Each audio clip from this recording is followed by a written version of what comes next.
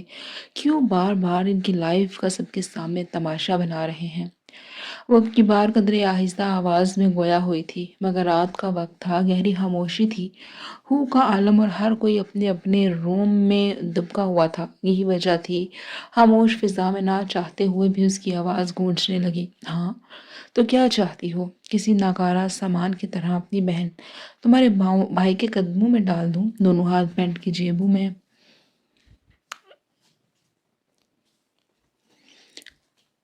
ڈالی گہری سانس بھرتے گویا ہوا تھا۔ یہ پہلی گفتگو تھی جو دونوں کے درمیان ایک عرصے بعد نارمل انداز میں ہو رہی تھی، ورنہ تو جب سے آئلین اور زاویان کے معاملات خراب ہوئے تھے، عامل نے تو اسے نہ دیکھنے تک کی قسم کھا لی ہو جیسے۔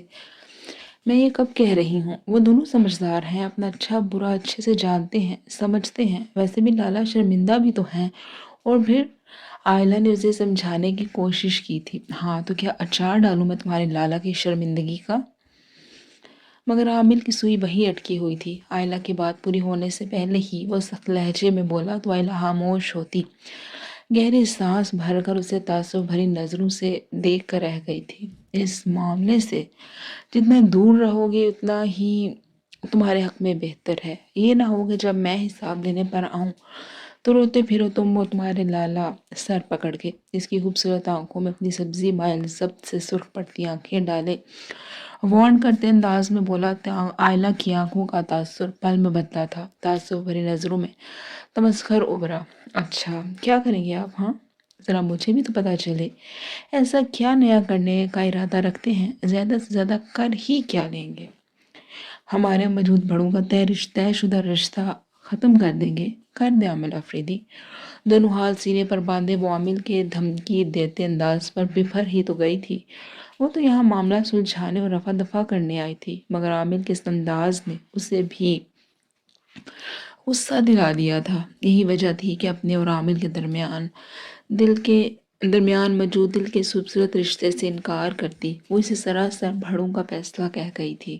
آپ مسٹر عامل آفریدی چھوڑ دیں گے مجھے بس شوق، لیکن اگر آپ کو یہ لگتا ہے کہ آئلہ آفریدی کو اپنے حساب کتاب کلیئر کرنے کے لیے استعمال کر سکتے ہیں تو یہ آپ کی سب سے بڑی بھول ہے۔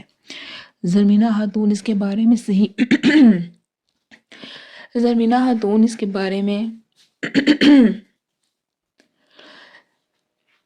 زرمینہ خاتون اس کے بارے میں صحیح کہتی تھی۔ اس لڑکی کا جب دل دکھتا تھا تو وہ ایسے ہی بنا سوچے سمجھے بولتی تھی، جبکہ اس کی باتوں پر عامل آفریدی کی آنکھیں سرخ سے سرخ تر ہوتی جا رہی تھی۔ میں آئلہ آفریدی آج سے اور ابھی اور اسی وقت سے عامل آفریدی آپ سے دستبردار ہوتی ہوں۔ میری فیلنگز کو میں آپ کی دشمنی کی بھیڑ کبھی چڑھنے نہیں دوں گی۔ بیوقوف تھی جو آگے پتھر پر سر پھوڑنے۔ بھاڑ میں جائیں آپ اپنی اس بلیک میلنگ کے ساتھ۔ خوبصورت گلابی آنکھوں میں نمی ابھرنے لگی تھی۔ نادرستہ ہی صحیح وہ کافی صاف انداز میں اپنی فیلنگز کا اظہار کر چکی تھی۔ اپنی ذات کا مزید تماشا وہ اس شخص کے سامنے نہیں لگانا چاہتی تھی، نہیں چاہتی تھی کہ یہ شخص اس کی آنکھوں میں آئے آنسو دیکھ کر خود کو کسی بھی طرح کی تسکین پہنچائے، اس لیے وہ فوراً سے پہلے ہی اس کی نظروں سے دور چلے جانا چاہتی تھی۔ لیکن یہ بھی کہاں مقابل کھڑے شخص کو منظور تھا۔ وہ پاس گزرتے اس خوشبو میں بسے نازک وجود کو کلائی سے تھامے روکتا ایک دفعہ پھر سے اپنے مقابل کر گیا تھا۔ آئلہ کی آنکھوں میں تیرتی نمی اب رخساروں پر اترنے لگی تھی، جسے سبزی مائل آنکھوں نے بغور دیکھا تھا، جو ایک اس کی جانب دیکھنے کے بجائے ہر منظر پر اپنی نظریں جمائے ہوئے تھی۔ تم دستبردار ہوگے مجھ سے اور میں ہو جاؤں گا؟ چانس ہی نہیں ہے میری جان، کیونکہ تم ازل سے ہی عامل آفریدی کے نام لکھ دی گئی ہو۔ عامل آفریدی بے حد نرمی سے بولتا، اس کے کانوں میں رس گھولتا، اسے خوش فہمیوں میں مبتلا کرنے لگا تھا۔ فکر نہیں کرو، تم میری بیوی نہ بھی بنی تو بھی ساری عمر میرے نام پر میری مانگ کی حیثیت سے گزارو گی، کیونکہ عامل آفریدی تم سے کبھی دستبردار نہیں ہوگا۔ اس کی حیرت سے کھلی بڑی بڑی آنکھوں میں پھونک مارتا وہ اس کا مذاق اڑاتا، مزید وہاں رکا نہیں تھا بلکہ اس کے قریب سے گزرتا انیکسی کی جانب بڑھ گیا، جبکہ پیچھے آئلہ اپنی آنکھوں کو سختی سے میچ کے آنکھوں میں ٹھہری نمی اب کی بار رخساروں پر گری تو وہ بے دردی سے انہیں صاف کر گئی تھی۔ ڈوب مرو تم آئلہ، کیا ضرورت تھی بھلا اس شخص کے منہ لگنے کی؟ پہلے خود کو پھر اس شخص کو زیر لب کوستے وہ ولا کے داخلی دروازے کی جانب بڑھ گئی تھی۔ اماں کیا تنگ کرے گا انہیں، آپ لے آؤ نا اسے پلیز۔ یہ وہ 20ویں دفعہ تھا جو وہ بہانے بنا بنا کر مہین بیگم کو کیان کو واپس لانے کا کہہ رہی تھی۔ اب بھی اس نے بہت سوچ سمجھ کر یہ بہانہ لگایا تھا کہ جس میں بظاہر زاویان افریدی کا ہی خیال کیا جا رہا تھا۔ سو جاؤ آئلین، میرا مزید دماغ مت خراب کرو۔ ویسے بھی جتنا تنگ تم دونوں بہن بھائی اس بیچارے بچے کو کر رہے ہو، اچھا ہے کچھ حصہ کیان بھی ڈال لے۔ مہین بیگم نے قدرے غصے سے اسے ٹوکا تھا، جس کی نیندیں کیان کی زاویان افریدی کے روم میں موجودگی کا سوچ سوچ کر ہی اڑ چکی تھی۔ جس طرح وہ آج زاویان افریدی کی جانب لپکا تھا، یہ دیکھ آئلین کے دل میں ڈر بیٹھ گیا تھا کہ یہ شخص اس کے بچے کو بھی اپنا عادی نہ بنا ڈالے۔ یہی وجہ تھی کہ وہ بار بار مہین بیگم کے ترلے منتیں کر رہی تھی کہ کیان کو یہاں لے آئیں، جنہوں نے اسے صاف ہری جھنڈی دکھا دی تھی، مگر اپنی ممتا کا کیا کرتی جسے سکون آ کر نہیں دے رہا تھا۔ مزید 10-15 منٹ کے بعد جب نہ رہا گیا تو وہ خود ہی کمر کس چکی تھی۔ ٹھیک ہے، آپ نہیں چاہ رہی تو میں خود چلی جاتی ہوں۔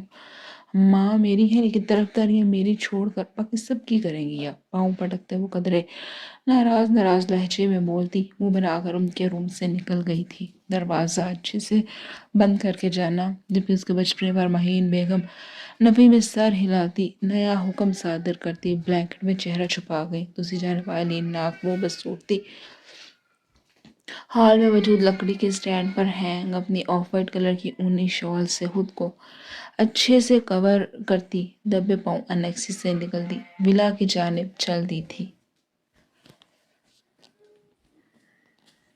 ٹھک ٹھک، وہ جو لائٹ آف کر کے بھی سونے لیٹی ہی تھی کہ دروازے پر ہوتی دستک نے اسے اپنی جانب متوجہ کیا تھا۔